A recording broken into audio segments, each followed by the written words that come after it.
हरे कृष्ण सर्वांनी दंडवत प्रणाम। हरे कृष्ण प्रभु जी हरे दंडवत कृष्ण प्रणाम। प्रभु जी दंडवत प्रणाम। हरे कृष्ण दंडवत प्रणाम सर्वांनी।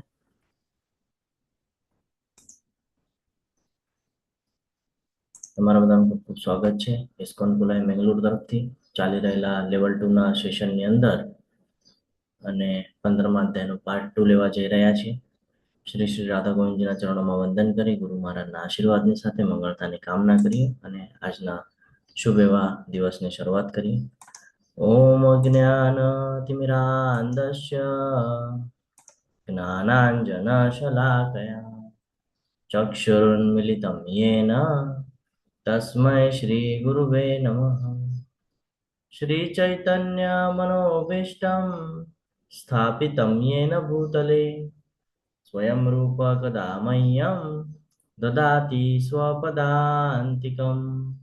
वन्देऽहं श्रीगुरु श्रीयुतपदकमलं श्रीगुरुन् वैष्णवांश्च श्रीरूपं साग्रजातं सहगण रघुनाथान्वितं तं सजीवं साद्वैतं सावधूतं परिजनसहितं श्रीकृष्ण चैतन्यदेवं श्रीराधान् कृष्णपादान् सहगण ललिता श्रीविशाखान्वितांश्च हे कृष्ण करुणा सिंधु दीनबंधु जगतपते गोपेश गोपिका कांत राधाकांत नमोस्तुते। तप्त कांचन गौरांगी श्री राधे वृंदावनेश्वरी वृषभानुसुते देवी प्रणमामि हरिप्रिये। वाञ्छाकल्पतरुभ्यश्च कृपा सिन्धुभ्य एव च पतितानां पावनेभ्यो वैष्णवेभ्यो नमो नमः। नमो ओं विष्णुपादाय कृष्णपृष्ठाय भूतले श्रीमते भक्तिवेदान्त स्वामिन् इति नामिने नमस्ते सारस्वते देवे गौरवाणी प्रचारिणे निर्विशेषशून्यवादी पाश्चात्यदेशतारिणे जय श्री कृष्ण चैतन्य प्रभु नित्यानंद श्री अद्वैत गदाधर श्रीवासादि गौर भक्त वृंद। हरे कृष्ण हरे कृष्ण कृष्ण कृष्ण हरे हरे हरे राम राम हरे राम राम। राम राम हरे हरे। हरे कृष्ण प्रभु जी दंडवत प्रणाम। હરે કૃષ્ણ સર્વને દંડવત પ્રણામ। ખૂબ સ્વાગત છે તમારા બધાનું। આપણે ગઈકાલે અધ્યાય 15ની શરૂઆત કરી હતી જેનું નામ છે પૂર્ણ પુરુષોત્તમ યોગ છે ને। અને આની જ્યારે શરૂઆત કરી તો આપણે 14મો અધ્યાય પણ સમજવો જરૂરી હતો કે ભાઈ 14મા અધ્યાયનું ને 15મા અધ્યાયનું કનેક્શન શું છે। તો ભાઈ 3 ગુણોની બાબતનું જ્ઞાન આપણને આપી દીધું કે આ ભૌતિક જગત શેના પર ચાલે છે, આ 3 ગુણોના બેઝ પર ચાલી રહ્યું છે। આપણું જીવન આખે આખું 3 ગુણોના બેઝ પર ચાલી રહ્યું છે। હવે આ સમજવું જરૂરી છે કે ભાઈ આ ભૌતિક જગત છે શું અને આધ્યાત્મિક જગત છે શું।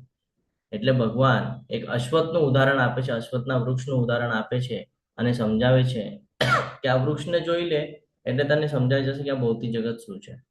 પછી એની અંદરના વેદો વિશે સમજાવ્યું, અલગ અલગ લોક વિશે સમજાવ્યું, 84 લાખ યોનિઓ છે એનું પણ જ્ઞાન આપણને આપી દીધું અને કેવી રીતે આપણે આની અંદર ફસાયેલા છે એ તમામ પ્રકારનું જ્ઞાન આપણને 15ના અધ્યાયમાં શરૂઆતમાં આપવામાં આવેલું છે।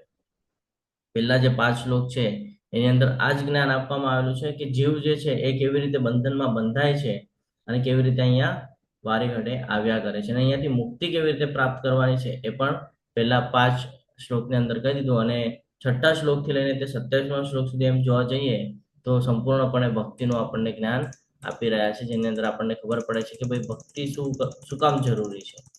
કારણ કે જ્યારે ભગવાનને સમજવું હોય તો ભક્તિ બહુ ઇમ્પોર્ટન્ટ છે અને ભક્તિ નહીં કરીએ તો ભગવાનને કોઈ દિવસે સમજી શકાશે ને। એની માટે આપણે ઘણા બધા ઉદાહરણો પણ લીધા, એ ઉદાહરણો દ્વારા સમજવાનો પ્રયત્ન કર્યો અને આપણે 11મા શ્લોક સુધી પહોંચ્યા હતા, બરાબર ને? હરે કૃષ્ણ। હા, તો આપણે અહીંયાથી શરૂઆત કરીએ કે મૂર્ખ મનુષ્યો સમજી શકતા નથી કે જીવ પોતાના શરીરને કેવી રીતે છોડી દે છે, તેમજ એ પણ સમજી શકતા નથી કે પ્રકૃતિના ગુણો પ્રભાવ હેઠળ તેઓ કેવા પ્રકારનું શરીર ભોગવે છે। પરંતુ જેની આંખો જ્ઞાનથી કેળવાયેલી હોય છે તે આ સર્વ જોઈ શકે છે। કોણ જોઈ શકે છે? જેની પાસે જ્ઞાન છે। અચ્છા, ઠીક છે। આપણે એમ સમજીએ, હવે તમે કહો છો પ્રભુ જ્ઞાન છે, તો શું ખાલી ભગવદ્ ગીતાના ક્લાસ કરી લેવાથી આપણે આ બધું સમજી જશું? શું કરવું પડશે આપણને? એને ફોલો કરવું પડશે બધે. હરી બોલ, ખૂબ સરસ. ગઈકાલે જ આપણે ચર્ચા કરતા હતા ક્લાસ પૂરો થઈ ગયા પછી, તો આપણને એવું લાગતું હતું, ઘણાના એવા મંતવ્ય હતા કે પ્રભુજી આ બધું તો સમજાય તો બધું રહ્યું છે, પણ જ્યારે જીવનમાં ઉતારવાની વાત આવે છે ને તો ઘણું અઘરું લાગે છે. એવી રીતે આપણે ચર્ચા કરતા. તો સીધી સી વાત છે કે જ્યારે આપણે કોઈ સારી બાબત કરવા જઈએ છે ને, તો એ સહેલાઈથી મળતી નથી. તમે આ ભૌતિક જગતની અંદર જો ધ્યાનપૂર્વક નોટિસ કરશો તો ખબર પડશે કે સારી બાબત જે છે એ જલ્દીથી પ્રાપ્ત નથી થતી, અને જે ખરાબ બાબત છે એ તમને બેઠી જગ્યાએ તૈયાર મળી જશે.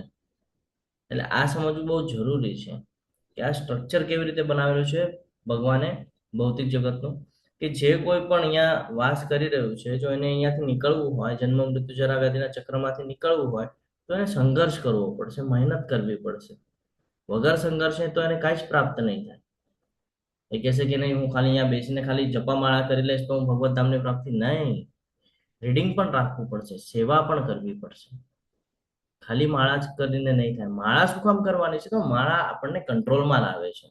માળા કરવાથી આપણું માઇન્ડ કંટ્રોલમાં આવે છે, શાંત થઈ જાય છે, અને પછી આપણે યોગ્ય નિર્ણય લઈ શકીએ છીએ. કારણ કે યોગ્ય નિર્ણય ત્યારે લેવાનું હોય ત્યારે આપણું માઇન્ડ શાંત હોય.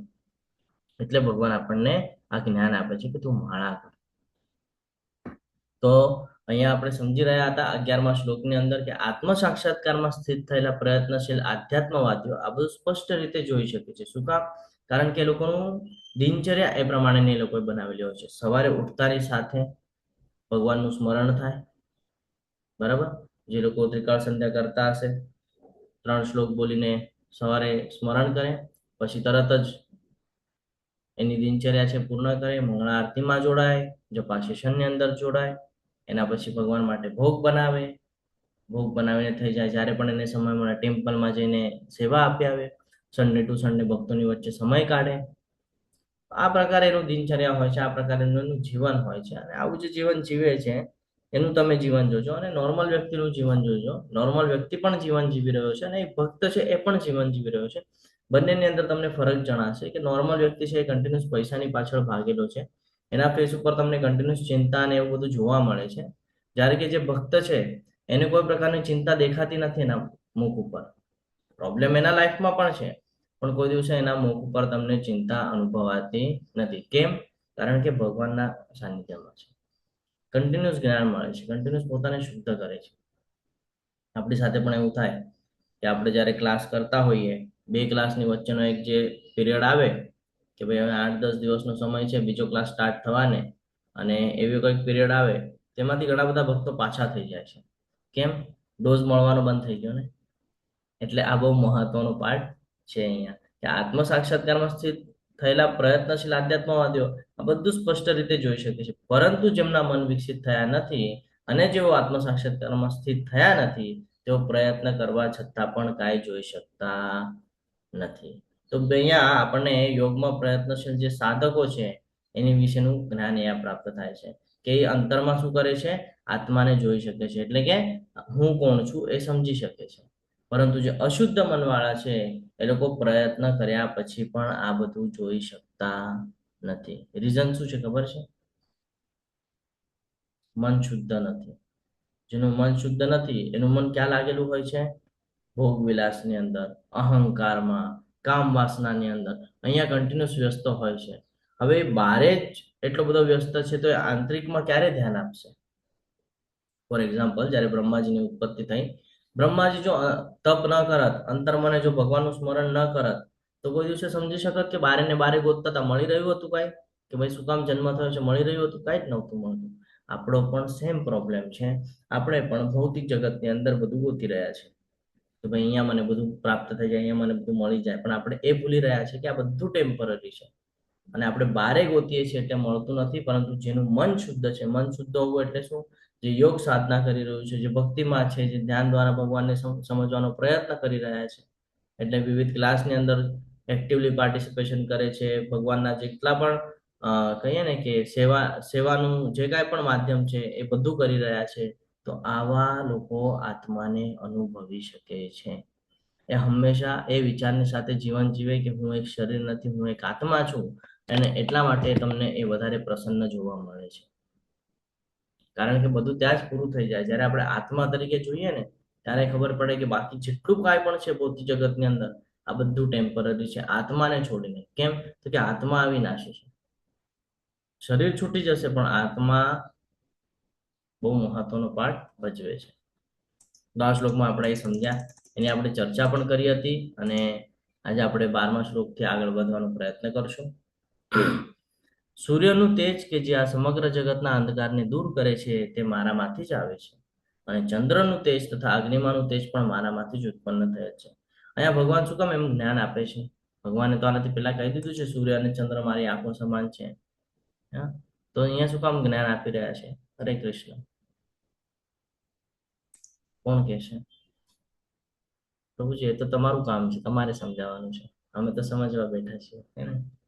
હરે કૃષ્ણ. એટલા માટે પૂછું છું કે આ સેમ ભગવાને પહેલા પણ આપણને જ્ઞાન આપેલું છે, અને એ જ જ્ઞાન ભગવાન ફરીથી આપણને આપી રહ્યા છે. એટલે હું જાણવા માંગુ છું કે તમને કેટલું યાદ છે આમાંનું. હરે કૃષ્ણ. કોઈ કહી શકશે? સૂર્ય ઉગે એટલે આપણને ખબર પડે કે સવાર થઈ ચૂક્યું. ઓકે, આપણે એને સમજવાનો પ્રયત્ન કરીએ. ભગવાને શું કીધું છે? સૂર્યનું તેજ કે જે આ સમગ્ર જગતના અંધકારને દૂર કરે છે એ મારામાંથી આવે છે. તમે જો આખા બ્રહ્માંડને જો જોશો તો દરેક જગ્યાએ અલગ અલગ બ્રહ્માંડ છે. આપણે એક બ્રહ્માંડની અંદર રહી રહ્યા છીએ. એક બ્રહ્માંડની અંદર એક પૃથ્વી છે, એ પૃથ્વીની અંદર આપણે રહી રહ્યા છીએ. આવા અસંખ્ય બ્રહ્માંડ છે.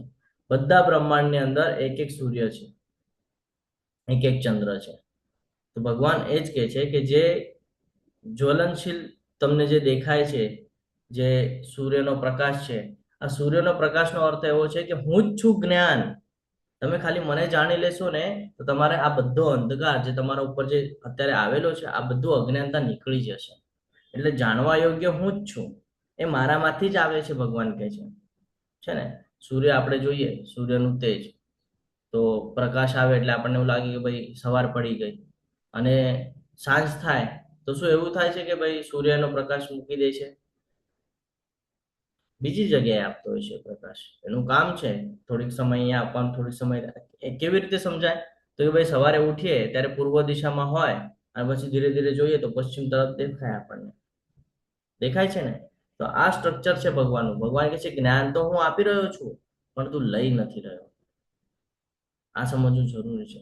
જે કાંઈ પણ દેખાય છે આપણને અહીંયા, જે કાંઈ પણ જ્ઞાન જેવું લાગે છે, આ બધું ભગવાન દ્વારા આપણને આવે છે. અને એ જ્ઞાન બહુ મહત્વનું છે. અહીંયા બે પ્રકારના જ્ઞાનની વાત થઈ જાય છે, એક ભૌતિક જ્ઞાન અને એક આધ્યાત્મિક જ્ઞાન.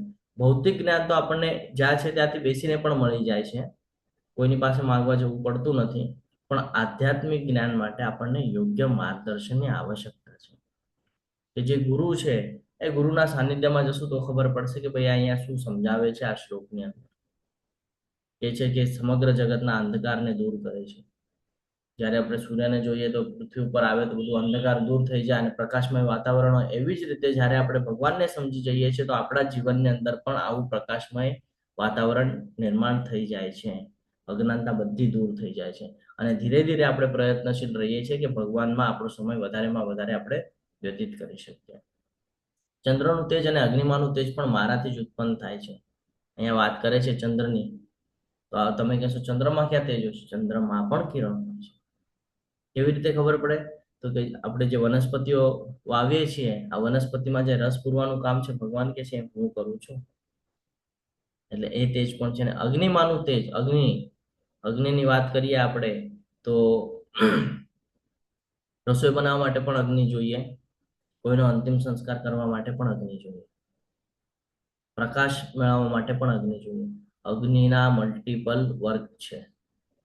આપણને પેટમાં ભૂખ લાગી ગઈ હોય તો કેમ ખબર પડે? તો કે અંદરની જ્વાળામુખી આપણને પ્રેરિત કરે કે ભાઈ ભૂખ લાગી છે. તો આ અગ્નિનો બહુ મહત્વનો પાર્ટ છે. વિવિધ જગ્યાએ વિવિધ એનું કર્મ છે. સમજો છો? તો આ ભગવાનને સમજવું જરૂરી છે કે આ સૃષ્ટિના અંદર આપણને જે કાંઈ પણ પ્રાપ્ત થઈ રહ્યું છે, આ બધું ભગવાન દ્વારા પ્રાપ્ત થઈ રહ્યું છે.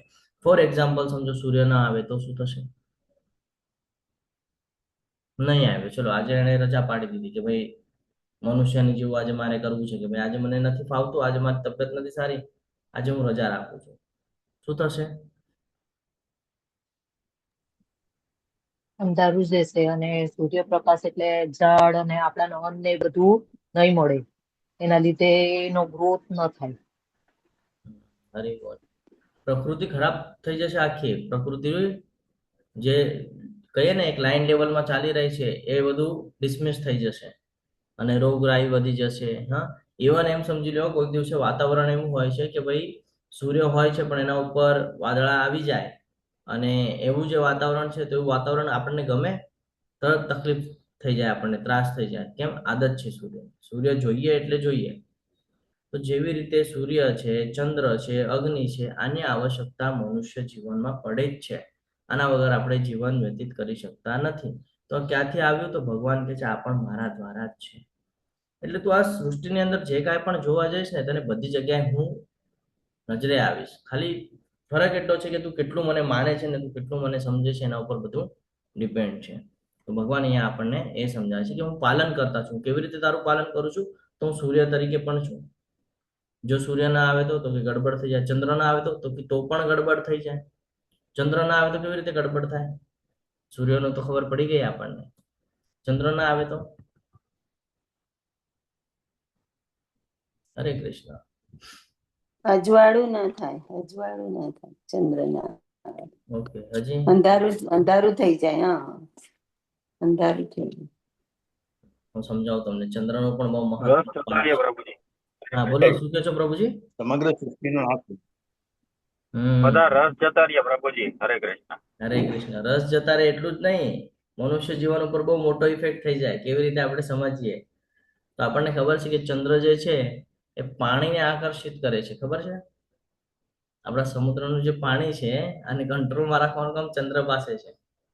ભરતી અને ઓટ આવે છે, પૂનમ અને અમાસ આવે ત્યારે. તમે કોઈ દિવસે વિચાર કર્યો છે આપણા મનુષ્ય જે આ દેહ પ્રાપ્ત થયો છે આની અંદર કેટલું પાણી છે? 70% પાણી છે. 70 થી 75% આસપાસ આપણા શરીરમાં પાણી છે. એટલે આપણે જોવા જઈએ તો આપણા શરીરનું જે સ્ટ્રક્ચર બનાવ્યું છે આખે આખું પાણીનું બનેલું છે એમ સમજી લઈએ આપણે. અંદરથી 70% પાણી છે આપણા શરીરની અંદર. હવે તમે વિચાર કરો, જે આટલા મોટા સમુદ્રને કંટ્રોલ કરે છે, ભરતી અને ઓટ આવે છે, તો એ જ ચંદ્ર આપણા ઉપર કંટ્રોલ નહીં રાખતું હોય? આપણા શરીરમાં તો 70% પાણી છે અને ચંદ્રને મનનો કારક કીધો છે. હવે કયો શું થશે? વિચલિત થઈ જશું આપણે બધા. જેમ સૂર્ય આત્માનો કારક છે એવી રીતે ચંદ્ર મનનો કારક છે. બધું વિચલિત થઈ જશે, ગડબડ થઈ જશે બધી. એટલે આ સમજવું બહુ જરૂરી છે. ભગવાન એ જ સમજાવે છે કે આમાંનો એક પોઈન્ટ પણ જો હું કાઢી લઉં ને તો તમારું મનુષ્ય જીવન ખોરવાય પડે. પણ આપણે શું કરીએ છીએ? ફ્રીમાં મળે છે ને. એટલે વૈશાખનો બપોર ચાલુ હોય એટલે કે ભાઈ બહુ તડકો છે, આટલો તડકો હોય કોઈ દિવસ? અને ઠંડી આવે ત્યારે યાર તડકો આવવો જોઈએ. આ આપણી વૃત્તિ છે. આપણે આપણા મન પ્રમાણે જીવન જીવી રહ્યા છીએ. આપણી વૃત્તિ છે. અત્યારે તડકો આપણને નથી જોઈતો, અત્યારે એમ થાય કે ભાઈ બહુ તડકો છે, બહુ પ્રકાશ છે, ભાઈ બહુ ગરમી થાય છે, રેવાતું નથી. અને જ્યારે ઠંડી આવશે ત્યારે આ જ સૂર્યને આપણે કહેશું કે આવો ને જલ્દી, થોડો આપો ને, થોડું ગરમી, બહુ ઠંડી લાગી રહી છે. આ વૃત્તિ છે. આ જ બદલવાનું છે આપણે. કે ભગવાને બધું આપણને આપ્યું છે પણ આપણે લઈએ છીએ આપણા વિચાર અને આપણને જે જરૂરિયાત છે એ પ્રમાણે આપણે વાપરવાનો પ્રયત્ન કરીએ છીએ. ભગવાને વૃક્ષ આપેલા છે આપણને, ઓક્સિજન લઈએ છીએ ને. અને ક્યારેક વૃક્ષ તોડી પણ નાખીએ છીએ, પણ વિચાર કરીએ છીએ કોઈ દિવસે કે ભગવાને આપણને વૃક્ષ શા માટે આપ્યું છે?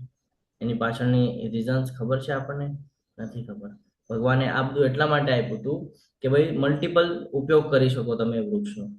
જ્યારે એને તમે વાવો છો તમે એમાંથી ફળ પણ લઈ શકો છો, તમે એના ફૂલ મને અર્પણ કરી શકો છો, ફળ મને અર્પણ કરી શકો છો. જ્યારે વિશાળ થાય છે ત્યારે તમે સૂર્યના પ્રકાશથી પોતાને જો બચાવવું હોય તો ત્યાં બેસીને તમે છાંયડામાં બચાવી પણ શકો છો, રાહતનો પણ અનુભવ લઈ શકો છો. જ્યારે વૃક્ષ આખું સુકાઈ જાય છે ત્યારે એનું લાકડું તમે બળતણમાં વાપરી શકો છો. એ જે વનસ્પતિ છે એના જે પાંદડા છે, કોઈ કોઈ વનસ્પતિ છે એવી જેના પાંદડા છે એનો રસ કાઢીને એને તમે ઔષધિ બનાવી શકો છો. પણ આપણને આ બધું કાંઈ લેવા દેવા હોતા નથી. અને આપણે કહીએ કે ભાઈ આપણું કામ થોડું છે વૃક્ષ લગાડવું, આપણે એમ કહે છે ને આપણું કામ થોડું છે, પણ વાપરવું બધું છે. આપણને ફ્રી ઓફ કોસ્ટમાં બધું લેવું છે. સૂર્ય પણ જોઈએ છે, ચંદ્ર પણ જોઈએ છે, વૃક્ષ પણ જોઈએ છે, પણ એના પ્રત્યે આપણે કાંઈ ભગવાનને દેવાની ઈચ્છા થતી નથી. આપણે કહે છે ભાઈ ભગવાન તો આપણે પિતા સમાન છે ને, તો પિતા પાસેથી તો લેવાનું હોય. પણ પછી જ્યારે પિતા, આપણે ઘરની જ વાત કરીએ, પિતા જ્યારે મોટા થઈ જાય વૃદ્ધાવસ્થામાં, ત્યારે કોની જવાબદારી હોય? આપણી જવાબદારી હોય ને એમના પ્રત્યે. આપણે આપણા સૃષ્ટિ પ્રત્યે શું કરીએ છીએ? કાંઈ નહીં, ખાલી લેવાનું કામ કરીએ છીએ. પછી તમે કહો પ્રભુજી કર્મનું બંધન કેવી રીતે લાગે? આવી રીતે પણ કર્મના બંધન લાગી જાય છે. સૃષ્ટિ પ્રત્યે તમારું જે કર્મ છે તમે કરતા જ નથી. વેદોની અંદર એમાં બધું લખેલું છે, ક્યારે શું કરવાનું છે, ક્યારે શું નથી કરવાનું, પણ આપણે બધું ફોલો જ કરતા નથી. તો સૂર્ય, ચંદ્ર અને અગ્નિની અંદર જે તેજ છે, ભગવાન કહે છે આ તેજ મારા જ દ્વારા છે, હું જ છું આ તેજ. ભગવાન કહે છે જગતની અંદર જેમ પ્રકાશ છે એમાં મારો બધો પ્રકાશ છે. સૃષ્ટિ, જ્યારે આખું સૃષ્ટિ તમને ખાલી તમારા પૃથ્વીનું દેખાય, તમને ખાલી તમારા એરિયાનું દેખાય, પણ હું સમગ્ર બ્રહ્માંડને પ્રકાશિત કરું છું. એટલે આ જેટલી કાંઈ પણ ઉર્જા છે તે જ છે, આ બધું ભગવાનમાંથી આવે છે. સૂર્યપ્રકાશ ન હોય તો આપણને કાંઈ દેખાય નહીં, બધું અંધકારમય થઈ જાય છે ને. તો આ જે શક્તિ છે, આ શક્તિ પણ ભગવાનની જ શક્તિ છે. આગળ વધીએ. જો સૂર્ય, ચંદ્ર, વીજળી, અગ્નિ વૈભવ પુરુષોત્તમથી આવે છે. આ જે કાંઈ પણ છે ભગવાન દ્વારા આપણને પ્રાપ્ત થાય છે. આ શ્લોકમાં આપેલા જીવનની આવી કલ્પનાઓનો શું ફાયદો છે? તો અહીંયા આવે કે છે કે શું ફાયદો છે. જો અહીંયા ગ્રહ નક્ષત્ર બધું બતાડ્યું છે. હવે ખૂબ સરસ રીતે સમજવાનું છે. ભગવાન એકદમ સિમ્પલ ભાષામાં આપણને બધું સમજાવવા માંગે છે કે ભાઈ તું આ બધું જાણી લે અને તારું જીવન તું સુધારી લે. હું દરેક ગ્રહમાં પ્રવેશ કરું છું અને મારી શક્તિથી જ તેઓ પોતાની ભ્રમણ કક્ષામાં રહે છે. ચંદ્ર થઈને હું જ સગળી વનસ્પતિઓને જીવન રસ પ્રદાન કરું છું. આવી ગયું જો અહીંયા 13મા શ્લોકની અંદર ભગવાન અહીંયા કહે છે કે આ પૃથ્વી તમે ખાલી જોઈ શકો છો, પણ આ પૃથ્વીની જ્યારે બહાર નીકળશો તો અલગ અલગ ગ્રહ છે, નક્ષત્ર છે. એમાં ચંદ્ર પણ એક નક્ષત્ર છે ને. ચંદ્રને પણ એક નક્ષત્ર તરીકે કીધું છે, કારણ કે બધામાં સૌથી વધારે ચમકદાર પણ છે. ભગવાન કહે છે દરેક ગ્રહમાં હું પ્રવેશ કરું છું અને મારી શક્તિથી જ તેઓ પોતાની ભ્રમણ કક્ષામાં રહે છે. હવે આપણે એમ કહેતા હોઈએ છીએ કે ભાઈ કેવી રીતે પોસિબલ છે આ બધું? આપણે આમ કઈ વસ્તુ આમ પકડીએ, છોડી દઈએ તો નીચે પડી જાય. કેમ? તો કે ભાઈ ગુરુત્વાકર્ષણ છે. તો પૃથ્વીને આ જે કાંઈ પણ ગ્રહ નક્ષત્ર છે એને પણ તો કોઈક તો શક્તિએ પકડી રાખ્યો હશે ને. શું લાગે છે તમને? એ સમય જે ફરે છે, જે આપણે કહીએ ને કે સંતુલન બનાવવાનું કામ જે છે એ આ ગ્રહ નક્ષત્ર દ્વારા થાય છે. પહેલાના સમયમાં એવી રીતે થોડી હતું, ઇંગ્લિશમાં થોડી ચાલતું કે ભાઈ આજે જાન્યુઆરી ચાલુ છે ને ફેબ્રુઆરી ચાલુ છે ને એવું થોડી ચાલતું. ત્યારે તો અત્યારે પણ આપણે એ જ પ્રમાણે કરીએ છીએ, પણ આપણે થોડું ફાસ્ટ ફોરવર્ડમાં છે, એક્સ્ટ્રા ઓલામાં છીએ આપણે.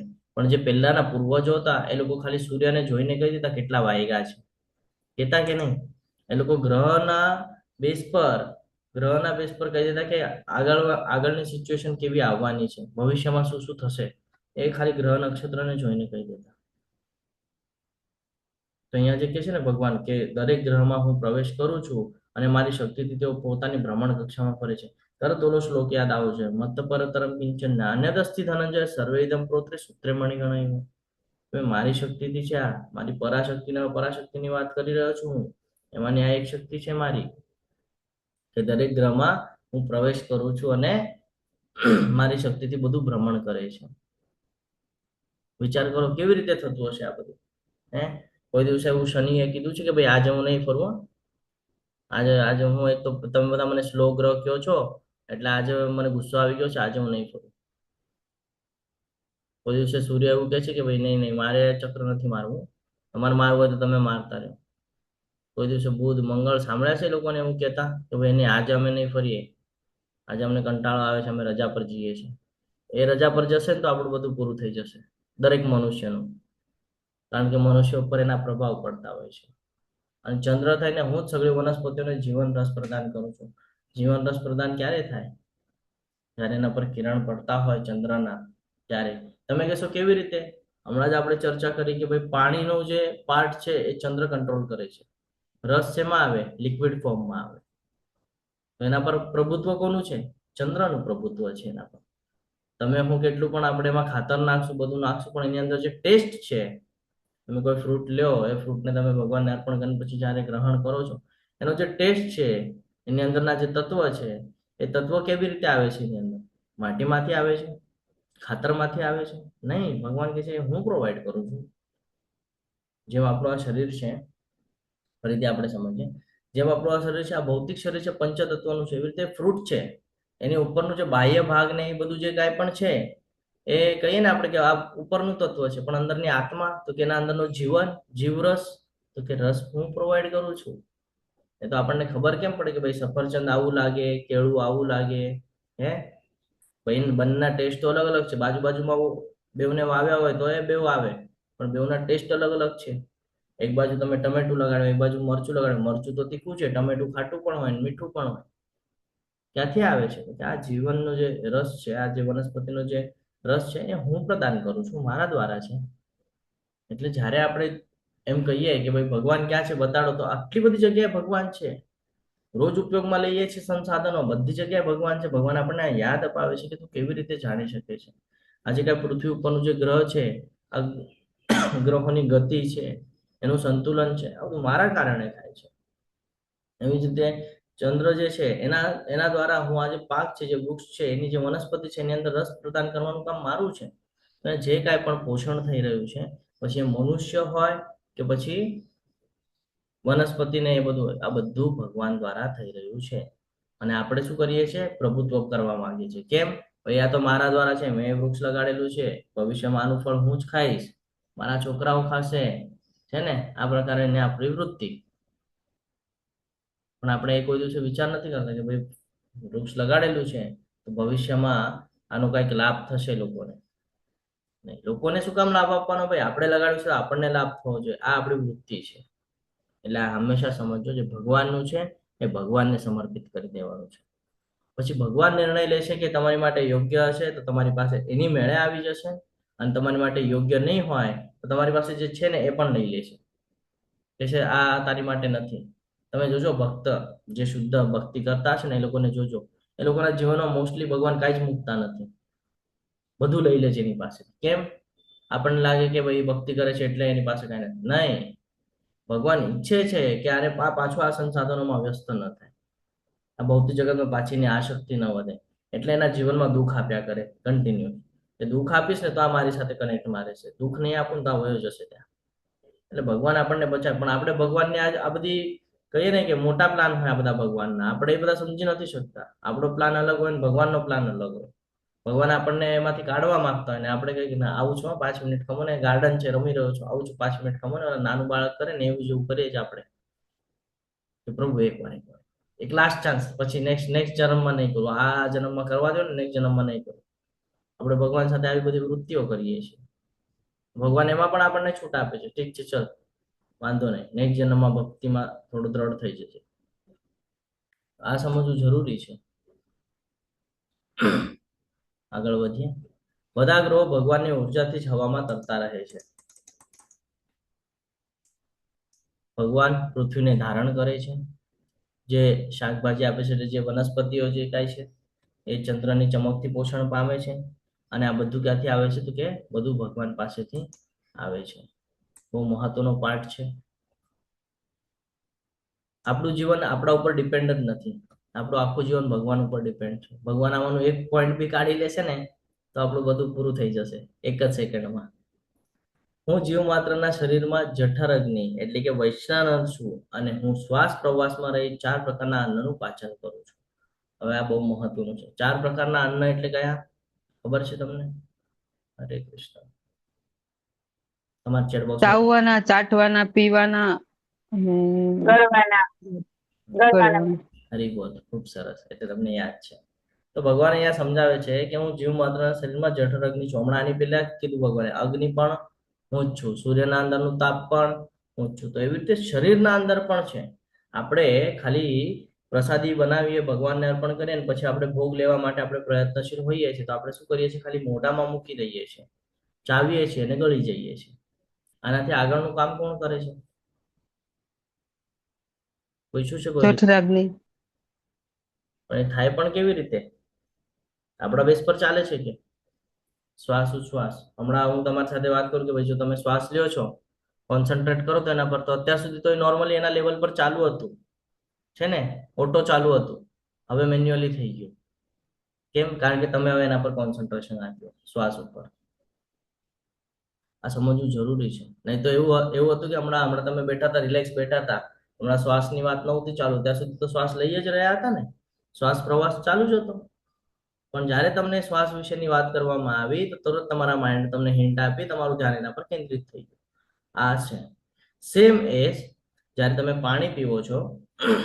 એક બે ત્રણ ઉદાહરણ લઈએ એટલે આપણને સમજાશે કે ભગવાન કેવી રીતે આ બધું કરે છે, ભગવાનની શક્તિ કેવી રીતે કામ કરે છે. આપણે પાણી પીએ છીએ, એક ગ્લાસ પાણી લીધું, તમે ટ્રાય કરી જોજો. એક ગ્લાસ ભરીને પાણી લીધું, તમને તરસ લાગી છે, તમે પી રહ્યા છો, અડધું થઈ ગયું ને એ પછી અમુક સમય પછી આપણને એવું થાય કે બસ થઈ ગયું, હવે આનાથી વધારે નથી જવાનું અંદર, બસ આટલું જ પીવું હતું મને. કેવી રીતે ખબર પડે છે કે ભાઈ આટલું જ અંદર જરૂરત છે પાણીની? જાણે કે પાણીનો પાઠ તો 70% છે.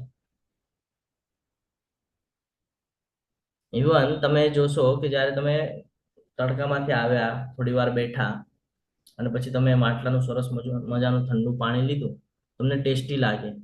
ક્યાં સુધી ટેસ્ટી લાગશે ખબર છે? જ્યાં સુધી તમારી એ જે તરસ છે ને એ પૂરી નહીં થાય, જ્યાં સુધી તમારું એ લેવલ કમ્પ્લીટ નહીં થાય ને ત્યાં સુધી તમને ટેસ્ટી લાગશે. એ પછી પાણીનો ટેસ્ટ એની મેળે બદલાઈ જશે. જ્યારે કે ગ્લાસ પાણી છે, પાણી છે ને બધું ઈચ્છે તો પણ.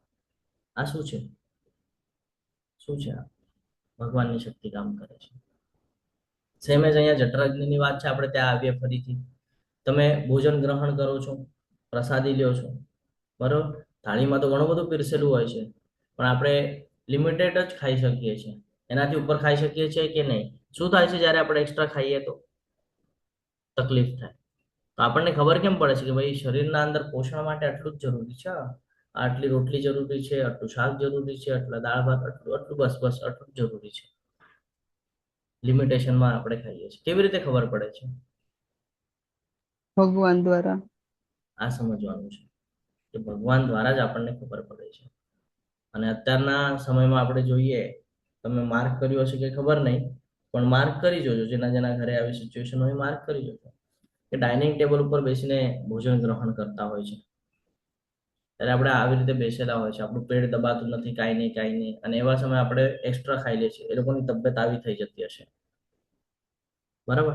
જે લોકો જમીન ઉપર બેસીને ભોજન ગ્રહણ કરે છે એ લોકોની તબિયતમાં થોડો તફાવત હશે. એટલા માટે તફાવત હશે કે જ્યારે એ ભોજન ગ્રહણ કરે છે તો એ આમ વાકે છે ભોજન ગ્રહણ કરતા વખતે. જ્યારે ઝૂકે છે ને તો એનું પેટ એની મેળે દબાય છે. તો એ લેવલ ચેક કરે છે કે ભાઈ આટલા લેવલ સુધી આવે એટલે સ્ટોપ કરવાનું છે. જોજો તમે થોડુંક ખાશે અને ઊભા થઈ જશે. કે કેમ? કારણ કે પેટ દબાતું હતું ને, તો એ કન્ટિન્યુઅસ ચેક કરી રહ્યું હતું કે ભાઈ કેટલું જવા દેવાનું છે ને કેટલું જવા દેવાનું નથી. એટલા માટે નીચે બેસીને જમવાનું હોય છે. આ આપણને યાદ હોતું નથી. આપણે શું કરીએ છીએ? ભાઈ ફોરેનર લોકો કરે અથવા તો જે રીચ લોકો કરે એ પ્રમાણે આપણે કરવા જઈએ છીએ.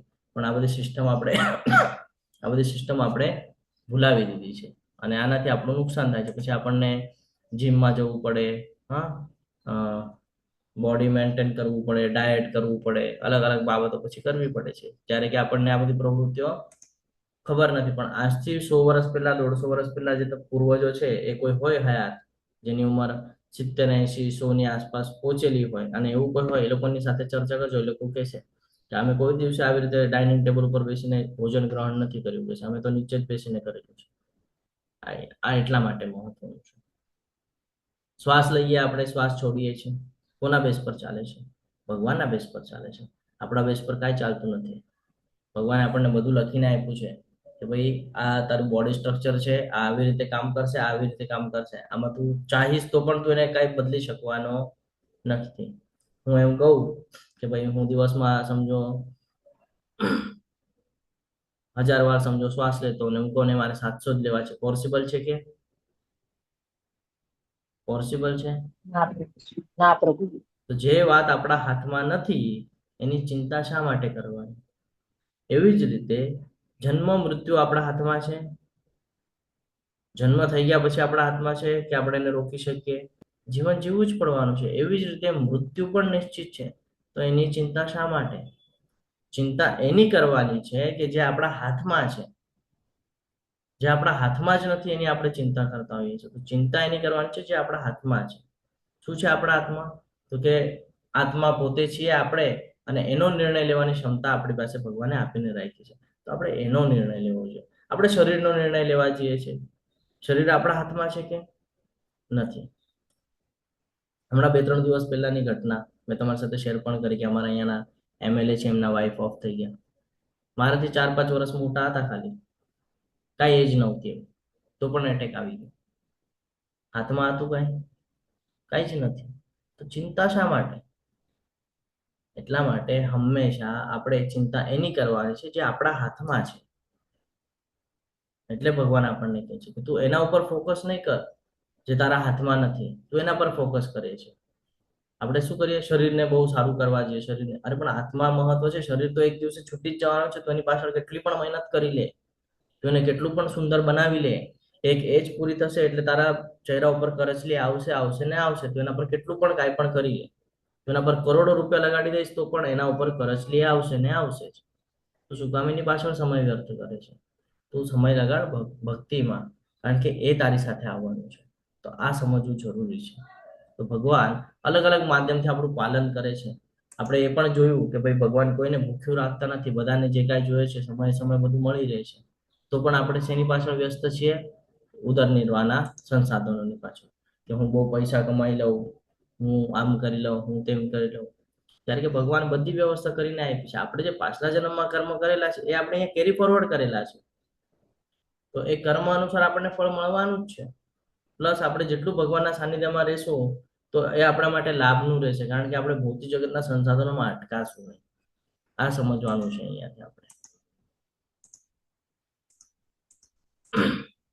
જો પચાવવા માટે આપણને કૃષ્ણની ઉર્જા અને અગ્નિ અને જીવનવાયુ એટલે શ્વાસ ઉચ્છ્વાસની જરૂર છે. આના વગર આપણે પચાવી શકતા નથી. અને આપણે જે 4 પ્રકારના પદાર્થની વાત કરતા હતા, તો એ હતું ગળવું, ચાટવું, ચાવવું અને ચૂસવું. આ પ્રકારના 4 પદાર્થ છે જે આપણે ગ્રહણ કરતા હોઈએ છીએ. અને તમામને પચાવવાનું કામ છે એ ભગવાન દ્વારા થાય છે, આપણા દ્વારા કાંઈ થતું નથી. આપણે ખાલી અંદર મોકલીએ છીએ, પછી અંદરની પ્રોસેસ બધી છે ભગવાનના શક્તિથી થાય છે, આપણાથી કાંઈ અહીંયા થતું નથી. હવે કેવી રીતે થાય છે? હવે આપણને એવું થાય કે ભાઈ અંદર ક્યાં કોઈ વસે છે? તો ભગવાન છે, આપણે ભૂલી ગયા હતા કે અંદર ભગવાન છે. તો ભગવાન ફરીથી યાદ અપાવે છે કે હું છું ને અંદર. તો શું કામ એમ વિચાર કરે છે કે ભાઈ કાંઈ નથી? હું તને યાદ અપાવું છું કામ, હું અંદર છું. હું દરેક જીવના હૃદયમાં રહેલો છું, અને મારાથી સ્મૃતિ, જ્ઞાન, વિસ્મૃતિ આવે છે. સર્વ વેદો દ્વારા જાણવા યોગ્ય હું જ છું. નિસંદેહ હું જ વેદાંતનું સંકલન કરતા છું, અને સર્વ વેદોનો જ્ઞાતા પણ હું જ છું. ભગવાન હવે અહીંયા વેદોનો સાર સમજાવે છે આપણને કે તું આ જે વિચાર કરે છે ને કે ભાઈ કેવી રીતે પોસિબલ છે કે ભાઈ શ્વાસ લે છે અને છોડે છે, અંદર પેટમાં ને પેટમાં બધું છે, અને એનું સ્ટ્રક્ચર કામ કરે છે, સૂર્ય એનું કામ કરે, ચંદ્ર એનું કામ કરે છે, કેવી રીતે? ભગવાન કહે છે આ બધું મારા શક્તિ દ્વારા થાય છે. અને તું જે બોડીની વાત કરે, તારા બોડીની અંદર જે કાંઈ થાય છે ને એ બધું પણ મારા દ્વારા થાય છે. તારું હૃદય જે ધબકી રહ્યું છે એ શેના બેસ પર ધબકી રહ્યું છે? શેના બેસ પર ધબકી રહ્યું છે? પૂછ્યું કોઈ દિવસે? અંદર કઈ મશીન મૂક્યું છે કે જે ચાલી રહ્યું છે, એમાં પેટ્રોલ, ડીઝલ કે પાણી કે કઈ મૂકવું પડે? પૂછ્યું કોઈ દિવસે કે ભાઈ હૃદય છે, હૃદય કેવી રીતે ચાલે છે? જોયું છે કોઈ દિવસે? નથી જોયું. હૃદય જ્યારે, જે સાયન્સના સ્ટુડન્ટ હશે ને અહીંયા, ફાર્મસી વાળા અથવા સાયન્સના સ્ટુડન્ટ, એ લોકો 2 મિનિટમાં કહી દેશે. હૃદયને જ્યારે આમ ઓરિજિનલ હૃદય મનુષ્યનું, એને આમ લેયર હોય, એને આમ ખોલે ને તો આખું આમ ખુલી જાય. ખબર છે તમને? આખું આમ નોનસ્ટોપ આમ ખુલી જાય આખું. એટલે આમ એમ સમજો કે એકાદું પેજ છે, આપણે એને આમ ગોળ ગોળ કરેલું હોય, બરાબર? એક પેજ લેજો ને આમ ગોળ ગોળ, એને આખું ખોલે તો કેમ ખુલી જાય? એવી રીતે આખું હૃદય ખુલી જાય. ખબર તમને? એની અંદર એમ જોવા જઈએ તો અંદર તો કાંઈ હોતું નથી, તો પણ સૌથી મહત્વનો પાર્ટ છે. આ મને ક્યારે, હમણાં 2 દિવસ પહેલા એ જે થયું ને ઘટના, ત્યારે અમે ચર્ચા કરતા હતા ને ત્યારે આ ખબર પડી. એક ડોક્ટર સાથે ચર્ચા કરતા ને તો એક ડોક્ટરે જ કીધું. એમ જોવા જઈએ તો એનું કામ એટલું જ છે, ખાલી બ્લડ ને શુદ્ધ કરવાનું કામ છે, અને એ સૌથી મહત્વનો પાર્ટ છે. બોલો કોના બેસ પર ચાલે છે? બધું ભગવાનથી જ થઈ રહ્યું છે. ભગવાન હૃદયમાં, ભગવાન કહે છે ને કે હું દરેકના હૃદયમાં બેસેલો છું, એટલે એને મહત્વ છે હૃદયને. બીજા પાર્ટને આપણે મહત્વ આપીએ છીએ કે કોઈ દિવસે નહીં? હૃદયને મહત્વ આપીએ. કેમ ભાઈ? હૃદય બધાને ખબર છે ભાઈ, હૃદય બહુ મહત્વનું કામ. અરે તો એ હૃદય ચાલે છે કેમ? જ્યારે કે એ તો અંદરથી આખે આખું ખાલી છે, તો પણ મહત્વનો પાર્ટ ભજવે છે. કારણ કે એની અંદર ભગવાનનો વાસ છે, એટલા માટે એને મહત્વ આપેલું છે. ભગવાન કહે છે મારાથી સ્મૃતિ આવે છે. આપણે ક્યારેક ચર્ચા કરતા હોય અને આપણને અચાનક કોઈ ઘટનાક્રમ કંઈક યાદ આવી જાય. ફોર એક્ઝામ્પલ, આપણે હમણાં જ ચર્ચા કરતા હતા સૂર્ય ચંદ્ર નક્ષત્રની, તો આપણને એક શ્લોક યાદ આવી ગયો, મત પરતરમ કિંચનાને દસ્તી ધનંજય. કોના દ્વારા આવ્યો? ભગવાને આપણને પ્રેરણા આપી, એટલે આપણને યાદ આવ્યું. જ્ઞાન, આપણે જે કાંઈ પણ કર્મ કરેલા છે, પ્રારબ્ધ છે, આપણને ખબર છે પાછલા જન્મમાં શું કરેલું છે? નથી કરેલું, કાંઈ જ ખબર નથી. શું કરેલું છે, શું નથી કરેલું, કાંઈ જ ખબર નથી. પરંતુ ભગવાન આપણને કેરી ફોરવર્ડ થયેલું જ્ઞાન આગળ આપતા રહે છે કે તું આને લે અને તારો ઉદ્ધાર કર, તું આને લે અને તારો ઉદ્ધાર કર. અને વિસ્મૃતિ, પાછલા જન્મમાં જે કાંઈ પણ કરેલું છે એ જ નહીં, ઇવન આ જન્મમાં પણ જે કાંઈ કરેલું છે એ પણ ભૂલાવતા જઈ રહ્યા છે આપણને. તમે જોયું છે કોઈ દિવસે? આપણે નાનપણથી અત્યાર સુધી આપણી જે એજ થઈ, એમાંના કેટલા એવા પાર્ટ છે તમને યાદ છે? બહુ ઓછા હશે. જે ઘટના બહુ ઇમ્પોર્ટન્ટ આવી ઘટિત થઈ ગયા છે ને, એ જ તમને યાદ હશે. બાકી તમને રેગ્યુલર પૂછવામાં આવે કે 2003 થી 2004, 1 વર્ષ 365 દિવસનું કહેતો મને, આપણે કહીશું 2003માં મેં કર્યું શું છે ને, મને એ પણ યાદ નથી. હું તને શું કહું? આ સિસ્ટમ છે. ભગવાન આપણને ભૂલાવે છે. ઇવન તમે કાલે શું ખાધેલું છે એમ તમને પૂછવામાં આવે ને, તો કદાચ તમે રાતનું કહી દેશો, સવારનું પૂછે તો પ્રભુ એ ખમી જાઓ, 2 મિનિટ વિચાર કરવો પડે. એના 2 દિવસ પહેલા તમને આમ તારીખ આપીને કહેવામાં આવે કે ભાઈ પાછલા મહિનાની 3 તારીખે શું ખાધેલું હતું? પ્રભુજી એ યાદ ન હોય અમને 3 તારીખનું. તો ભગવાન આપણને ભૂલાવી પણ દે છે. ભગવાન કહે છે જે યાદ રાખવાનું છે એના પાછળ તું લાગ, બાકી જે કાંઈ કામનું નથી ને એ બધું હું એમ પણ ભૂલાવી દઈશ તને. સમજો છો? ભગવાન કહે છે જો તું જ્ઞાન અર્જિત કરવાની ઈચ્છા વ્યક્ત કરીશ ને મારી પાસે આવીને, હું તને જ્ઞાન પ્રોવાઈડ કરીશ અને તને યાદ પણ રખાવીશ. અને જે બાબત એમાં તારા કામની નથી ને એ ભૂલાવી પણ દઈશ. પણ એ શેના પર થશે? તારી કેટલી ઈચ્છા છે, આ ઈચ્છા શક્તિ ઉપર બધું ડિપેન્ડ કરે છે. તું ઈચ્છા કરીશ તો હું તને બધું બતાડીશ.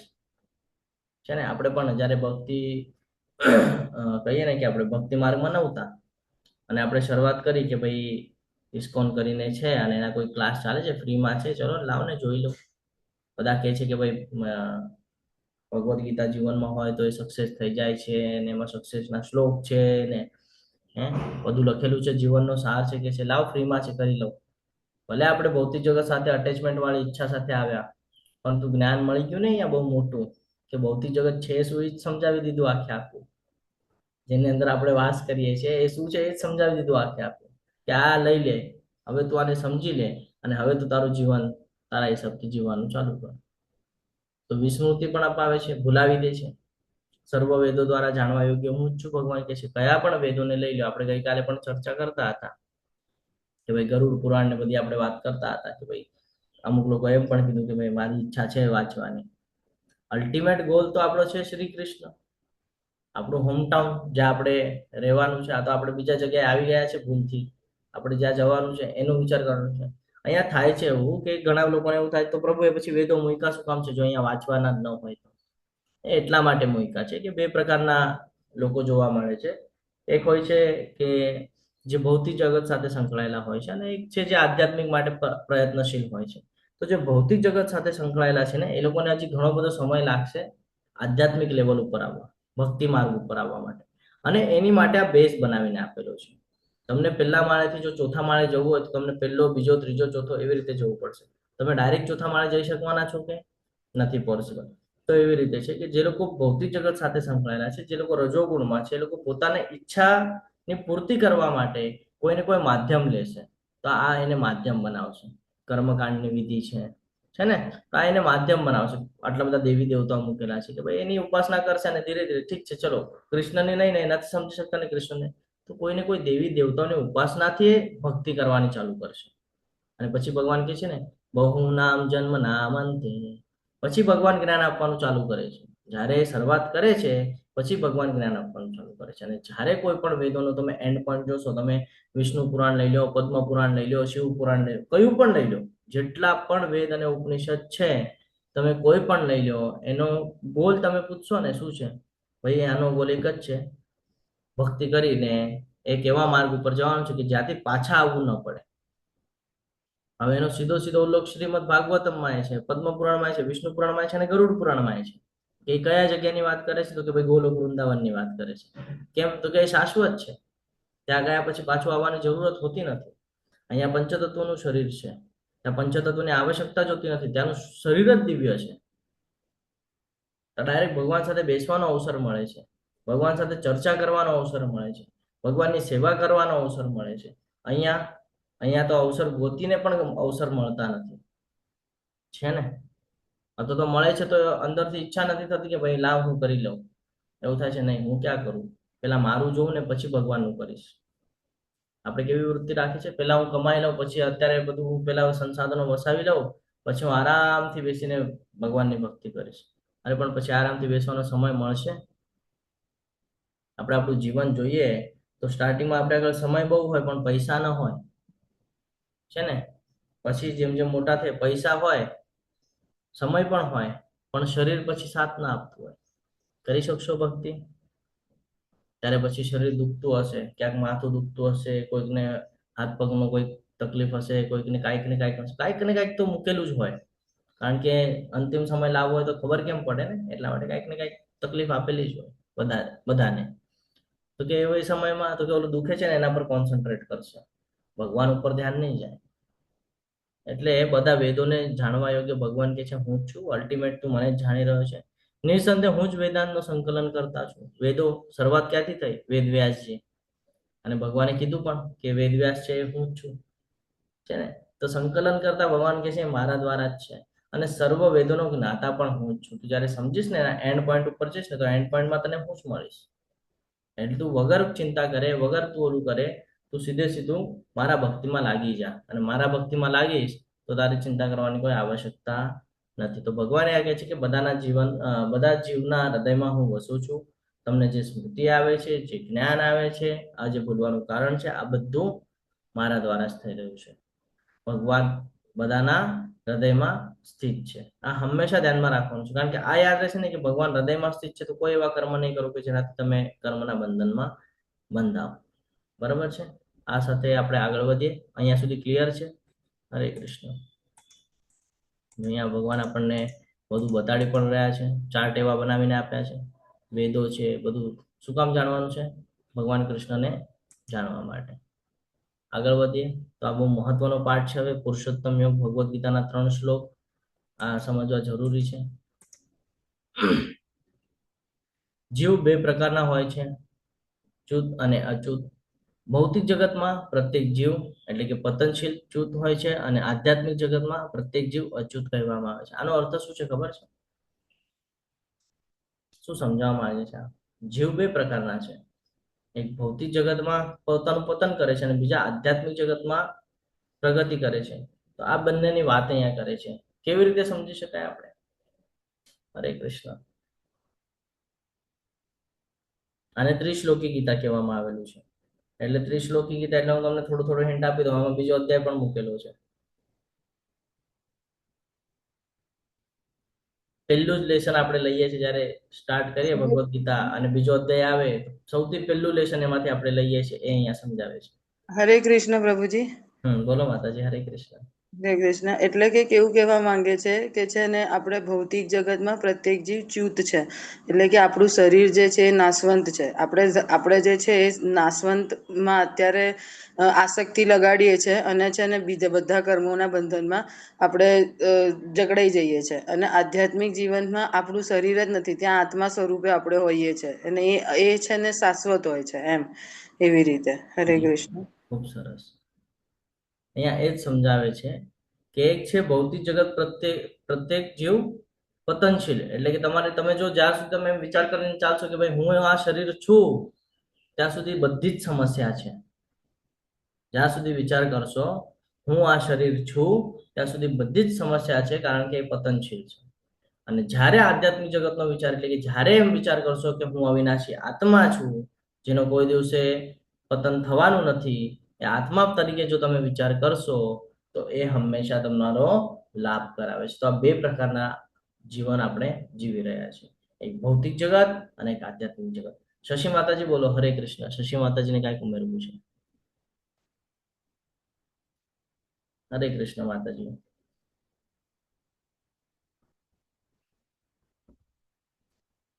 તો આ પ્રમાણે અહીંયા સમજી શકે છે કે શરીર જે છે એ નાશ પામે છે, એ ક્ષર છે, અને આત્મા જે છે એ કોઈ દિવસે નાશ નથી પામતું હોય, એટલે એ અક્ષર છે. જેવી રીતે આપણે કપડાં ચેન્જ કરીએ ને, એવી રીતે જેટલું કાંઈ પણ છે તો મનુષ્ય શું કરે છે, ધીરે ધીરે ચેન્જ જ કરે છે, પણ આત્મા તો અવિનાશી છે.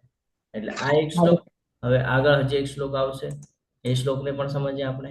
આ બંને ઉપરાંત એક પરમ પુરુષ પરમાત્મા છે, જેઓ સાક્ષાત અવિનાશી ભગવાન છે, અને જેઓ ત્રણેય લોકમાં પ્રવેશ કરીને તે સર્વનું પાલન કરી રહ્યા છે. શું કે છે અહીંયા ભગવાન?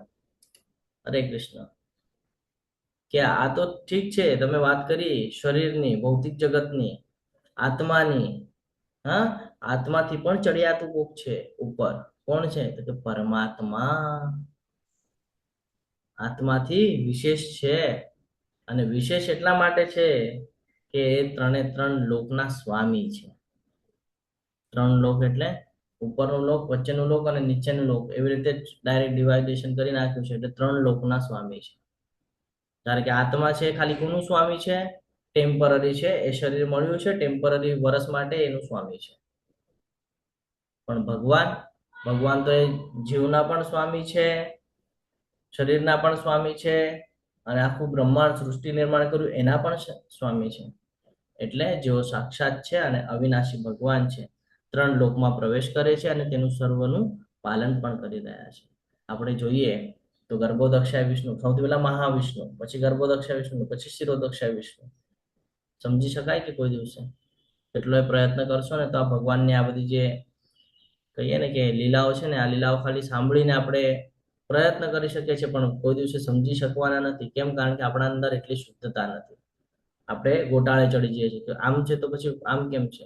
તો ભગવાન મહાવિષ્ણુ તરીકે પણ તો બધું પાલન કરી શકતા હતા, શું કામ શિરોદક્ષા વિષ્ણુનું સ્વરૂપ લઈને આવ્યા બધાના અંદર? આવો પ્રશ્ન થાય ને આપણને, કે ભગવાનના આત્મા તો બધું છે ને, ભગવાન તો વિચાર કરે એટલે બધું પૂરું થઈ જાય, તો પછી શું કામ શિરોદક્ષા વિષ્ણુ તરીકે આવ્યા?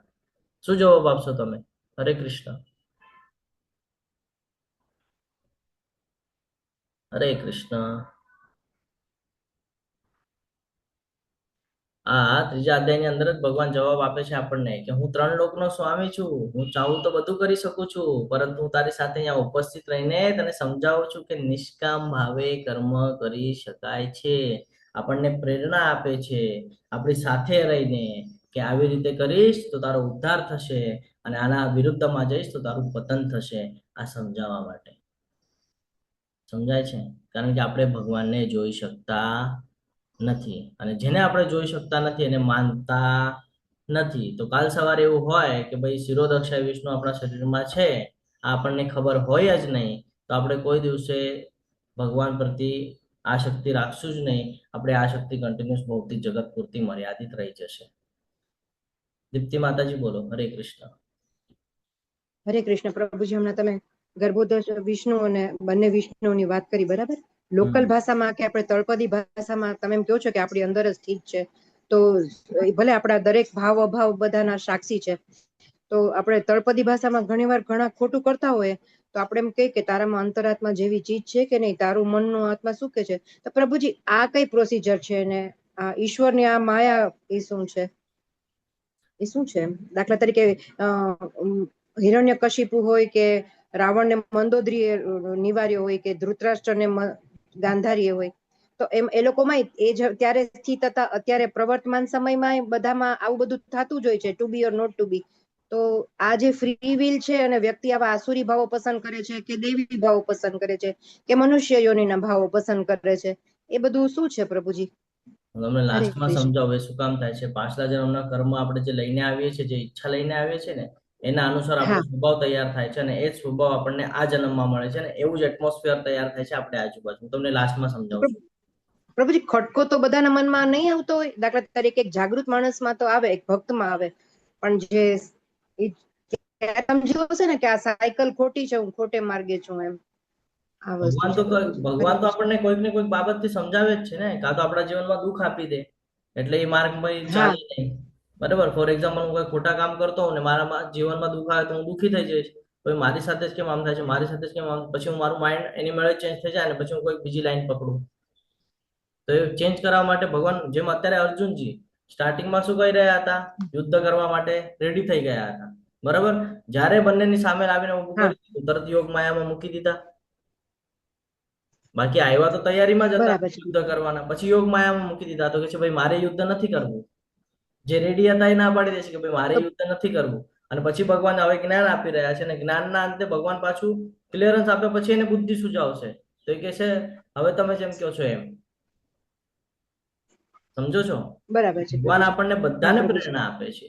નાસ્તિકમાં નાસ્તિકને પણ પ્રેરણા આપે છે, ને આસ્તિકને પણ પ્રેરણા આપે છે. આપણે લઈએ છીએ આપણા વિચારો પ્રમાણે, આપણા જ્ઞાન એ પ્રમાણે. હાવી શું કામ થઈ જાય છે? દાખલા તરીકે મારે ભક્તિ માર્ગે જવું છે, એ મારા વિચારો છે, એ મારા ઉપર હાવી થઈ જાય. મારી દીકરીને ભૌતિક માર્ગે જવું છે, તો એના ઉપર એ વિચારો હાવી થઈ જાય. તો એ હાવી શું કામ થઈ જાય છે? હું તમને એમ કહું છું પ્રભુજી. પાછલા અને એ જન્મના પછી શું કામ એકોર્ડિંગ ટુ એમ શું કામ બિહેવિયર કરે છે? અને પછી રાગ દ્વેષ ઉભા થાય, કા જતું કરવાની ભાવના, એવું ચાલ્યા કરતું હોય છે. આ વસ્તુ છે પ્રભુજી. માયાદેવીનો પ્રભાવ હોય અને પાછલા જન્મના કર્મ અનુસાર આ બધું થઈ રહ્યું છે. પાછલા જન્મનું જે પ્રારબ્ધ છે, જે કર્મ છે, જે ઈચ્છાઓ લઈને આવ્યા છે ને, એના બેસ પર આ બધું થાય છે. આરતી માતાજી બોલો. હરે કૃષ્ણ. આરતી માતાજી ઓકે. કઈક ઉમેરવા માંગે છે આમાં. હરે કૃષ્ણ. પ્રભુજી, આપણને ભગવાને આંશિક સ્વતંત્રતા આપી છે ને, એટલે ભગવાન તો ઉપદ્રષ્ટા હનુમંતા છે. એટલે રાક્ષસ કે રાવણ જેવો માણસ હોય તો એના મનમાં એ વિચાર તો આ ભગવાન મૂકે જ કે આ ન કરવું જોઈએ, આ પાપ છે. પણ આંશિક સ્વતંત્રતાથી પોતે તમો ગુણ સિલેક્ટ જીવ પોતે કરે છે. અને બીજું અર્જુનજી એ કે છે ને કે મનુષ્યને પાપ ન કરવું હોય છતાં એ કેમ પાપમાં પ્રેરાય છે? તો ભગવાન એ જવાબ આપે છે ને ગીતાજીમાં, કે એ પોતે ગુણ સિલેક્ટ કરે છે, જીવ પોતે. હરે કૃષ્ણ. હરે કૃષ્ણ. હરિ બોલ. હરે કૃષ્ણ પ્રભુજી. હરે કૃષ્ણ. હું એમ કહેવા માંગુ છું કે સંજયજી દ્વારા ધૃતરાષ્ટ્રજી પણ આ બધું સાંભળી રહ્યા છે, પણ તો છતાં યુદ્ધમાંથી વળવાનું પાછું ડિસાઈડ નથી કરતા. પુત્ર એટલે મોહ. હા, પુત્રમોહ. એટલે ભગવાને તો બધું જ્ઞાન આપેલું જ છે. તમે તમારા કર્મ અને તમારી ઈચ્છા પ્રમાણે તમે જે કરો એ તમારા પાછલા જન્મના કર્મના કારણે તમે એ કરવા માટે પ્રેરાવ. એટલે એનાથી ઉપર ઉઠવાનું એ જ ગીતાજીનું જ્ઞાન છે એકચ્યુઅલી, આપ જોવા જઈએ. હરિ બોલ. ખૂબ સરસ. મને ખૂબ આનંદ થાય તમે આવી રીતે ચર્ચા કરો. હું તમને કરવા દઉં છું એની પાછળનું રીઝન જ આ છે કે એનાથી ખબર પડે કે તમને કેટલું સમજાઈ રહ્યું છે, તમે કેટલું સમજી રહ્યા છો, અને મારે હજી શું સમજાવવાનું બાકી રહી જાય છે. એટલે હું તમને ચર્ચા કરવા દઉં છું. મેં ઘણા લોકો પાસેથી એવી રીતે સાંભળ્યું કે પ્રભુજી તમારા ક્લાસમાં એક ઈ લાભ છે કે તમે વચ્ચેથી બોલવા દો છો, બીજા ક્લાસમાં નથી હા બોલવા. પ્રભુજી, તમારા વર્ગમાં છે ને એવું લાગે કે આપણે લોકશાહી છે. આવું કોઈની તુલના ના કરાય. બાકીમાં થોડુંક સરમુખ અત્યારશાહી જેવું લાગે કે એ લોકો બોલે છે ને આપણે સાંભળવાનું છે, એવું છે પ્રભુજી. હરે કૃષ્ણ. ક્લાસ આપણા બધા માટે છે. હું પણ શુદ્ધિકરણ કરી રહ્યો છું અને તમે પણ શુદ્ધિકરણ કરી રહ્યા છો. ફરક એટલો છે કે આપણને ખબર પડે. જ્યાં સુધી તમે બોલશો નહીં તો હું કેવી રીતે સમજીશ ને તમને સમજાય છે કે, એટલા માટે હું તમને બોલવા દેતો હોઉં છું. તો ક્લિયર છે? તો આગળ વધીએ. તો ભગવાન એ જ કહે છે કે આ બંને ઉપરાંત એક પરમ પુરુષ પરમાત્મા છે, જેઓ સાક્ષાત અવિનાશી ભગવાન છે, અને જેઓ 3 લોકમાં પ્રવેશ કરીને તે સર્વનું પાલન કરી રહ્યા છે. એટલે અલગ અલગ જગ્યાએ ડિપાર્ટમેન્ટ વાઇઝ ભગવાને બધું વહેંચણી કરીને આપેલી છે કે ત્યાંથી બધું ભગવાન કરી રહ્યા છે. હું ક્ષર તથા અક્ષર બેઉથી પર છું. હમણાં આપણે ક્ષર અક્ષરની વાત કરી તો ભગવાન કહે છે આ બંનેથી હું પર છું, તેથી હું સર્વોત્તમ છું. ભગવાન સર્વોત્તમ શું કામ છે? આત્માને છે તો એમ કહેવામાં આવે છે ને કે બ્રહ્મ, ક્યાંક ક્યાંક આપણે ઉલ્લેખ સાંભળ્યો છે કે આત્મા માટે બ્રહ્મ શબ્દ વપરાય, તો કે પરમાત્મા માટે પરબ્રહ્મ ઉપર છે. બ્રહ્મથી ઉપર પરબ્રહ્મ. સમજાય છે? આપણે કહે છે આત્મા, તો કે પરમ આત્મા. સમજાય છે? ઉપર છે એટલા માટે. તો ભગવાન એ જ સમજાવે છે અહીંયા કે હું ક્ષર તથા અક્ષર બેઉથી ઉપર છું, તેથી હું સર્વોત્તમ છું. 6 ઐશ્વર્યની વાત કરીએ, સમગ્ર સૃષ્ટિની અંદરની વાત કરીએ અને 6 ઐશ્વર્યની વાત કરીએ તો ખબર પડશે કે ઇવન દેવી દેવતાઓ પાસે પણ લિમિટેશન છે. વિષ્ણુજી પાસે પણ લિમિટેશન છે. દેવી દેવતાની ઉપરની શ્રેણીમાં જઈએ તો મહાવિષ્ણુની એની ચર્ચા કરીએ છીએ આપણે, બરાબર ને? ગર્ભોદક્ષાય વિષ્ણુ, મહાવિષ્ણુ, એમની ચર્ચા કરીએ છીએ. તો એમની પાસે પણ કળા લિમિટેડ છે, શાસ્ત્રોમાં વર્ણન છે. અને એનાથી વધારે કળા તો કે ભાઈ કૃષ્ણ પાસે છે. તો આ જે 6 ઐશ્વર્યો જે છે એના ઉપરથી આપણે સમજી શકીએ કે એને પૂર્ણ પુરુષોત્તમ પરમેશ્વર શું કામ કહે છે. જ્યારે કે શ્રીરામની વાત આવે તો મર્યાદા પુરુષોત્તમ, પણ કૃષ્ણ માટે શું વપરાય છે? પૂર્ણ પુરુષોત્તમ પરમેશ્વર. તમને બધાને વિનંતી છે કે ચેટ બોક્સની અંદર એટેન્ડન્સ લિંક આવી ગઈ હશે, એટેન્ડન્સ લિંકથી એટેન્ડન્સ ભરી દેજો. તો એટલા માટે અહીંયા કહેવામાં આવે છે કે પૂર્ણ પુરુષોત્તમ, અને આજના અધ્યાયનું નામ પણ એ જ છે, પુરુષોત્તમ યોગ. તો તે કારણે હું જગતમાં તથા વેદોમાં પરમ પુરુષ તરીકે પ્રખ્યાત છું. કેમ બીજા લોકો માટે નથી વપરાણું? આપણે ઇવન ભગવદ્ ગીતાની જ વાત કરીએ તો એમાં જોઈએ આપણે, કૃષ્ણમાં અર્જુન માટે કહેવામાં આવે છે અર્જુન ઉવાચ, સંજયજી માટે કહે છે સંજય ઉવાચ. તો અહીંયા કૃષ્ણ ઉવાચ આવવું જોઈએ હતું ને, કૃષ્ણ ઉવાચ તો નથી, એમાં આવે છે ભગવાન ઉવાચ. ભગ પ્લસ વાન, 6 ઐશ્વર્યોના માલિક, એટલે ભગવાન તરીકે સંબોધન થાય છે. તો એ જ અહીંયા ભગવાન સમજાય છે કે આ બધાથી હું પર છું. ફરીથી આપણને યાદ અપાવે છે કે આ બધાથી હું પર છું, સર્વોચ્ચ તત્વ છું. એટલે ક્ષર તથા અક્ષર બેવથી પર હોવાને લીધે હું સર્વોત્તમ છું, અને તે કારણે હું આ જગતમાં તથા વેદોમાં પરમ પુરુષ તરીકે પ્રખ્યાત છું. આગળ વધીએ. 2 પ્રકારના જીવાત્માઓ છે, ભૌતિક જગતમાં બદ્ધ જીવાત્મા અને આધ્યાત્મિક જગતમાં મુક્તાત્મા. શું કીધું છે? 2 જીવાત્માઓ છે. એક ભૌતિક જગતમાં બદ્ધ, કન્ટિન્યુઅસ ભૌતિક જગતમાં વ્યસ્ત રહે છે, હમણાં માતાજી ચર્ચા કરતા હતા એ પ્રમાણે, અને એક તો કે આધ્યાત્મિક જગતમાં પ્રગતિની પાછળ છે. આવા બે છે. હવે આ 2માં ફરક શું છે? તો એક કે છે બદ્ધ જીવાત્મા, જે ભૌતિક જગતમાં બંધાય છે ને ફરી ફરી એ જન્મ મૃત્યુના ચક્રમાં આવ્યા કરશે. અને બીજું જે આધ્યાત્મિક જગતમાં છે એને કહેવાય છે મુક્તાત્મા. શું કામ મુક્તાત્મા? કારણ કે એની મુક્તિ નિશ્ચિત છે. એ જે માર્ગ ઉપર ચાલે છે એ માર્ગમાં એક ને એક દિવસે એને મુક્તિ પ્રાપ્ત થશે, અને જે ભૌતિક જગતમાં સંકળાયેલો રહેશે એ જ સાયકલમાં ફર્યા કરશે, એમાંથી કોઈ દિવસે બહાર આવી શકવાના નથી. જ્યારે કે 17મા શ્લોકમાં આપણને ખબર પડી કે પરમાત્મા બંનેના ઉપર છે, તે મહાન વ્યક્તિત્વ છે, તે ત્રણેય લોકમાં પ્રવેશ કરે છે અને તેમને જાળવે છે. એના પછી આગળ ભગવાન 18મા શ્લોકમાં કહે છે કે હું પરમાત્મા છું, એ બંને વિશ્વમાં અને વેદોમાં સર્વોચ્ચ વ્યક્તિ તત્વે હું પ્રખ્યાત છું, કારણ કે હું આ બધાથી પર છું, અને જે કાંઈ પણ છે બધું મારી શક્તિથી થાય છે. જો આ બધા દેવી દેવતા, ઇવન મહાદેવજી પણ આપણને નજરે ચડે છે કે એ હવે એમના જ્યારે આગમન થાય છે ત્યારે બધા એમના સેવામાં ઉપસ્થિત હોય છે. ઘણા બધા લોકોને એમ કન્ફ્યુઝન હોય કે ભાઈ શિવ અને વિષ્ણુ હતો, તો શિવ અને કૃષ્ણમાં મહાન કોણ છે ને? ઘણા બધા લોકો તર્ક વિતર્ક કરતા, તો બંને એક જ છે, કારણ કે બધા ભગવાન દ્વારા જ છે. એ આપણે ભૂલી જઈએ છીએ, તો આપણે દુજા ભાવ રાખીએ છીએ. તો આ દુજા ભાવ કોઈ દિવસે ન હોવો જોઈએ, કોઈ દિવસે નહીં. હા, આપણે એમ સમજી શકીએ કે એમને લિમિટેશન આપેલું છે ને, જેમ કે વિષ્ણુજીને લિમિટેશન છે, બ્રહ્માજીને લિમિટેશન છે. હવે તમે કહેશો વિષ્ણુજીને ક્યાં લિમિટેશન છે? તો ગર્ભોદક્ષા વિષ્ણુને આપણે ચર્ચા કરી તો લિમિટેશન છે. એક સમય આવે એટલે બધું રૂપમાં આવી જશે. પછી તો કે સમય આવશે ત્યારે બહાર આવશે, વ્યક્ત અવસ્થા ને અવ્યક્ત અવસ્થા. એટલા માટે ભાગવતમ વાંચવું જરૂરી છે. તો એવી જ રીતે બાકીના દેવી દેવતાઓ છે તો એ લોકોને પણ લિમિટેશન આપેલું છે, પણ આપણે જો એને દૂજો ભાવ કરીએ કે નહીં, આ નથી, ખાલી કૃષ્ણની ભક્તિ કરે ખાલી કૃષ્ણ, તો તમને કોઈ ડિબેટમાં તમને આરામથી હરાવી દેશે. પણ ડિબેટની અંદર જો તમે એમ કહેશો ને કે ભગવાને કીધું છે કે ભાઈ બધા મારા અંશો છે, ટોટલ તને જે દેખાય છે બધું, તો કોઈ દિવસે ડિબેટમાં તમારાથી કોઈ નહીં જીતી શકે, કારણ કે તમે શાસ્ત્રને મૂક્યું છે ત્યાં, શાસ્ત્રની અંદર વર્ણન છે. પછી તો કે ભાઈ કે છે ને કે ભાઈ શિવજી વિશેની ચર્ચા કરવામાં આવશે, તમે તરત પદ્મ પુરાણ મૂકી શકો છો, શિવ પુરાણ પણ મૂકી શકો છો, પદ્મ પુરાણ પણ મૂકી શકો છો, ઓથેન્ટિક જે ગુરુ શિષ્ય પરંપરા દ્વારા આવેલું છે એ વાળું. બાકી લેશો તો ગડબડી જશો. એ મૂકશો તો એમાં કે છે ભાઈ આરાધના સર્વેશામ વિષ્ણુ આરાધના કરો, હું કોઈને આરાધના કરું છું તો હું વિષ્ણુની આરાધના કરું છું. એવી જ રીતે જ્યારે તમે ત્રેતાયુગમાં જશો તો ખબર પડશે રામજી કોઈની ઉપાસના કરતા, કોની કરતા હતા? શિવલિંગની. શિવજી બેઠા છે કૈલાસમાં, કોનું ધ્યાન કરે છે? ભગવાનનું. આ પોતે શિવજીએ કીધેલું છે. આ જયારે તમે સાંભળશો તો ખબર પડશે. એટલે આપણે દૂજા ભાવ કોઈનામાં કરવાનું નથી કે આ શ્રેષ્ઠ કે ઓલું શ્રેષ્ઠ, એ આપણું કામ નથી. આપણાથી તો બધા જ શ્રેષ્ઠ છે, ત્યારે તો એ જગ્યા ઉપર છે. શિવજીની જે પદવી છે, દેવી દેવતાની જે પદવી છે, આપણાથી શ્રેષ્ઠ છે એટલે તો એ ત્યાં છે ને આપણે અહીંયા પતન કરી રહ્યા છે પોતાનું.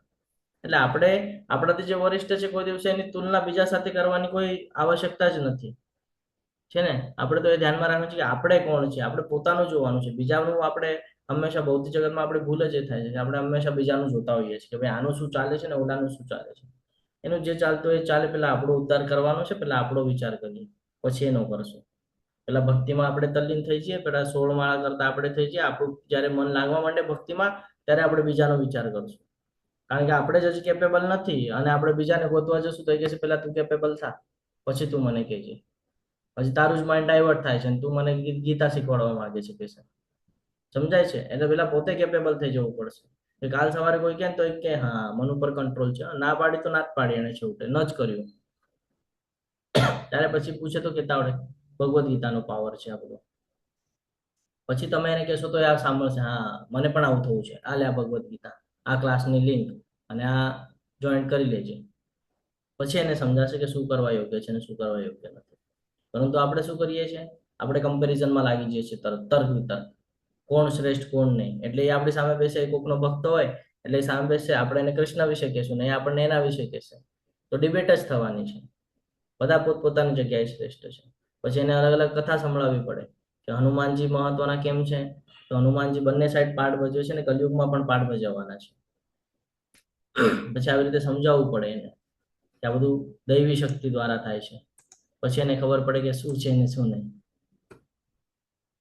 જો ભગવાન અહીંયા સમજાવે છે આપણને કે તર્ક વિતર્ક કરવા કરતા શું કરવું જોઈએ, તો ભગવાન કહે છે જે કોઈ મનુષ્ય સંશય રહિત થઈને, એટલે કે તર્ક વિતર્ક કર્યા વગર, સંશય રાખ્યા વગર કે ભાઈ કોણ શ્રેષ્ઠ છે કોણ નથી, હા આ બધા સંશય રહિત થઈને મને પૂર્ણ પુરુષોત્તમ પરમેશ્વર તરીકે જાણે.